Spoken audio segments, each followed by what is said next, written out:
Olá sobrinhos e sobrinhas! Bem-vindos a mais um vídeo de histórias do Reddit. Nesse vídeo vamos navegar pelo subreddit Parentes Intitulados, onde vemos pessoas que acham que têm mais direito que outras, então pegue a pipoca para ver essas tretas. Mas antes de começar o vídeo, peço que deixe o like agora no começo para não esquecer depois e se inscreva no canal e ative o sininho para mais vídeos. Vamos para as histórias!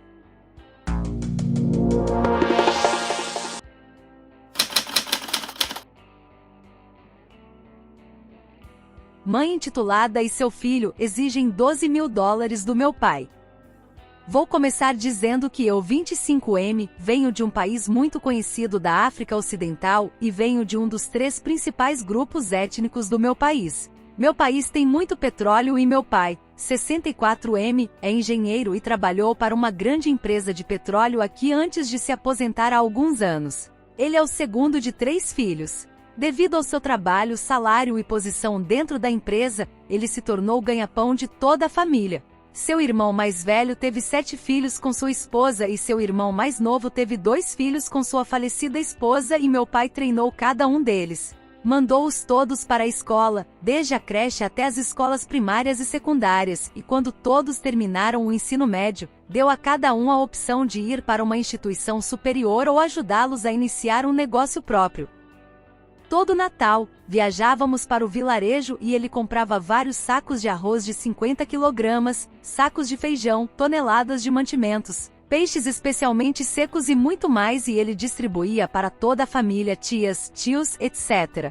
Ele cuidava muito de seus irmãos, primos, velhos amigos na vila, bem como de suas respectivas famílias, e às vezes minha mãe não gostava porque, embora ele cuidasse muito bem de nós e ela nunca fosse contra ele ajudar seus irmãos, ela sentiu que os estava tornando excessivamente dependentes dele. Ele abriu um próspero negócio para a esposa de seu irmão mais velho e abasteceu seu negócio com todos os produtos necessários e ele fez o mesmo para seu irmão mais novo e, sempre que eles tinham um problema, eles preferiam ligar para ele em vez de resolverem, até mesmo os problemas mais simples. Isso envolve a esposa do irmão mais velho de meu pai, que chamaremos de Rita, e seu filho mais velho, que chamaremos de Chris. Rita é uma mulher na casa dos 50 anos e Chris está na casa dos 30. Quando Chris nasceu, sua mãe o desprezou porque, devido à nossa tradição e cultura, ela sentiu que a gravidez dele a forçou a um casamento que ela não queria, então ela descarregou sua frustração nele. Quando ele tinha 11 anos, minha mãe era recém-casada e em uma de suas viagens acompanhando meu pai ao vilarejo, ela viu como Rita maltratava fisicamente o próprio filho, o que é bastante comum aqui sob o pretexto de disciplina, e temendo por sua segurança. Meus pais pediram a seu pai que os deixasse levar Chris com eles de volta para a cidade para que pudessem, de certa forma, criá-lo como se fosse seu filho para removê-lo daquele ambiente abusivo. Eu tinha apenas 1 ano de idade neste momento. Chris viveu conosco por aproximadamente 18 anos. Ele teve uma boa educação e quando chegou a hora de ir para a universidade, teve muitos problemas para ser admitido. No meu país, todas as universidades estaduais e federais estão sob uma organização e todos fazem um exame nacional anual com base no curso de estudo pretendido e aqueles que se saem melhor são admitidos na instituição de sua escolha. Ele fez este exame por cerca de 6 anos e cada vez ele falhou e não recebeu uma admissão. Então meu pai deu a ele a opção de continuar tentando ou colocá-lo em espera e aprender um bom ofício por cerca de 1 ano.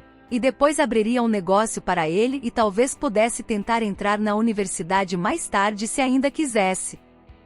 Ele escolheu a última opção e foi enviado para outra cidade para ficar com um amigo da família que lhe ensinou tudo o que precisava saber sobre o negócio de graça e depois, de 1 ano voltou para casa. Meu pai deu a ele o equivalente a $12 mil para começar um negócio. Aqui $12 mil é uma grande quantia de dinheiro, especialmente com o baixo custo de vida aqui em comparação com nossos colegas ocidentais e também especialmente porque as leis tributárias são frouxas aqui. Meu pai ofereceu a ele um cheque com essa quantia e ele recusou, dizendo que o dinheiro era pouco. Meu pai já havia encontrado um espaço muito bom para ele administrar seu negócio e pagou e alugou por 2 anos para ele, além de pagar as contas de água e luz. Os 12 mil dólares foram um capital inicial para ele estocar seus produtos sem ter que se preocupar com aluguel ou quaisquer despesas críticas por pelo menos 2 anos. Tudo o que ele precisava fazer era simplesmente vender e lucrar para que depois de 2 anos, pudesse arcar com as despesas por conta própria, porque provavelmente teria muito dinheiro nesse meio tempo e mesmo se tivesse dificuldades, conhecendo meu pai, ele teria ido ajudar. No entanto, Chris rejeitou o dinheiro dizendo como era pouco e esperava pelo menos 17 mil dólares. Que embora o espaço que meu pai alugou para ele estivesse em uma localização privilegiada, era muito pequeno para ele e que ele havia encontrado um espaço muito maior a alguns quarteirões de distância e esperava que meu pai pagasse por isso também. Ele disse que tinha grandes ideias e não queria que meu pai reprimisse suas ideias, então precisava do apoio adequado. Minha mãe quase perdeu a cabeça ao ouvir isso e o repreendeu sobre como ele estava sendo ingrato. Ela perguntou a ele quantas pessoas estavam dispostas a fazer as coisas que meu pai havia feito por ele. Ela perguntou a ele por que ele não poderia usar este fundo como capital inicial e começar seu negócio e se esforçar para torná-lo bem-sucedido para que ele pudesse se mudar para aquele espaço maior após o término do contrato de 2 anos. Ele ficou chateado e ligou para a mãe com quem o relacionamento havia melhorado significativamente ao longo dos anos no Viva Voz. Ela gritou em nossa língua nativa sobre como, depois do estresse que ele deve ter sofrido por não ter entrado na universidade, o mínimo que você pode fazer é garantir que esse sonho dele seja totalmente alimentado. Porque você está sendo um akanshi, que significa mesquinho na minha língua.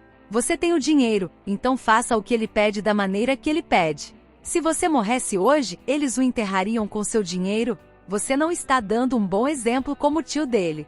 Tufiava. Que basicamente significa Deus me livre. Meu pai não respondeu e prontamente encerrou a ligação. Mais tarde, o pai dele, o irmão do meu pai ligou para ele e não sei o que foi dito, mas depois disso, ele veio e pegou o cheque onde ele havia deixado cair e murmurou um meio obrigado antes de sair. Meu pai também recebeu uma ligação de seu irmão se desculpando por seu comportamento. Avanço rápido de 2 anos e agora era 2016. Eu tinha 18, 19 anos e minha irmã mais nova imediata, 12F, estava agora na escola secundária e meus outros irmãos também estavam na escola primária. Então o fardo financeiro para meu pai foi bastante durante este período. Então ele ligou para Chris e conversou com ele. Isso foi em algum momento de outubro e meu pai disse que, como os negócios de Chris estavam indo bem, talvez fosse hora de ele sair de nossa casa talvez no ano novo, para que as restrições financeiras pudessem ser aliviadas um pouco. Agora veja bem, Chris viveu conosco por 18 anos desde que eu tinha apenas 1 ano, e ele tinha 11, 12 anos e agora eu tinha 18, 19 anos. Então ele tinha cerca de 29, 30 anos agora. Ele nunca pagou aluguel por um dia ou pagou serviços públicos. Meu pai sempre fez. Ele também nunca comprou sua própria comida ou mantimentos. Meu pai também fez isso por quase 2 décadas em que morou conosco. Quando meu pai pediu para ele se mudar, ele não disse nada e, como antes, ligou para a mãe.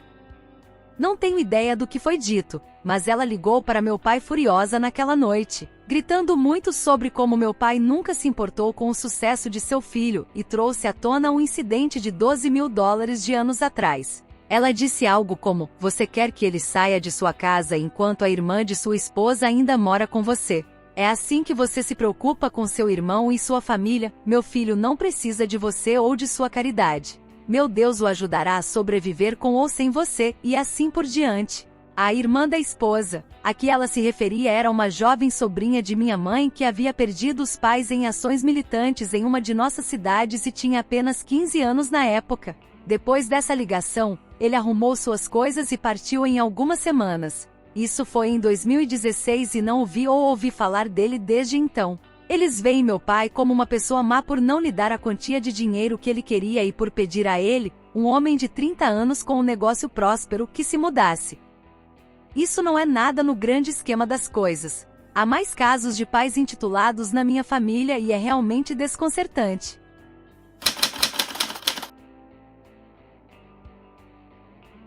Eu coloco vegetais em toda a minha comida para que o filho da minha colega de quarto não os coma. Eu, 26F, moro em uma casa alugada com uma mãe solteira, 30F, e seu filho, 6M. Eu tinha outra pessoa morando comigo, mas eles se mudaram e a mãe se mudou. Não me importo de morar com ela e seu filho.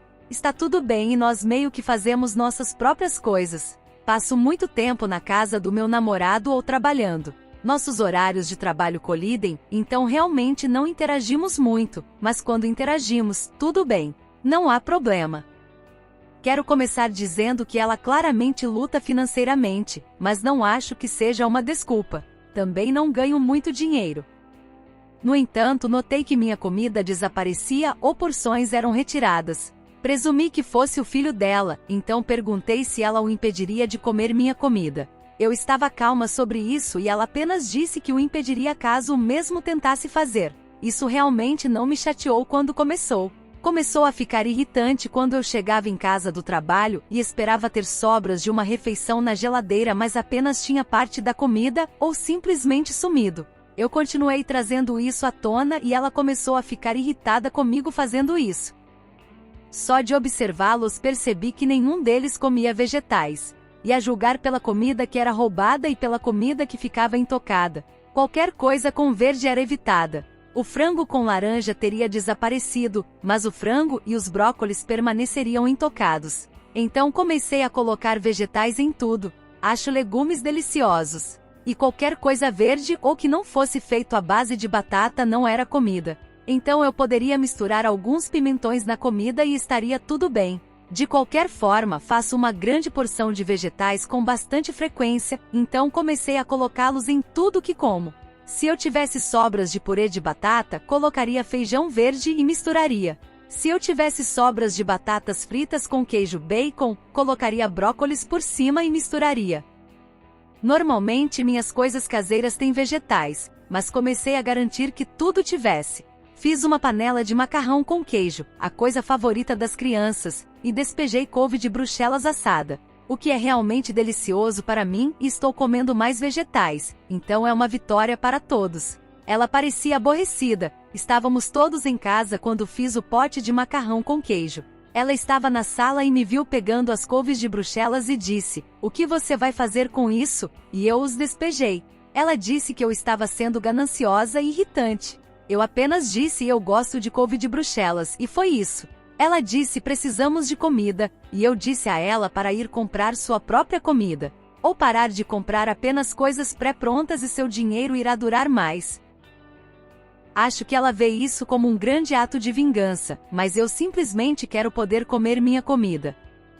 Também quero acrescentar que o compartilhamento não é o problema. Estar esperando que tenha comida, mas quando chega e vê que não tem pois alguém comeu. Muitas vezes eu trabalhava um longo dia e chegava em casa esperando ter uma refeição completa, mas não tinha. Ou eu acordo com pressa e tenho minha comida pronta para comer pela manhã, apenas para perceber que não tem mais pois alguém comeu. Então agora eu tenho que pular o café da manhã. Se ela simplesmente enviasse uma mensagem de texto às vezes, "Ei, tudo bem se comermos tal comida na geladeira", eu saberia e teria em mente outros planos. Eu parava para comer ou sabia que tinha que preparar algo quando chegasse em casa. Também acho que comer a última comida de outra pessoa é loucura e falta de educação.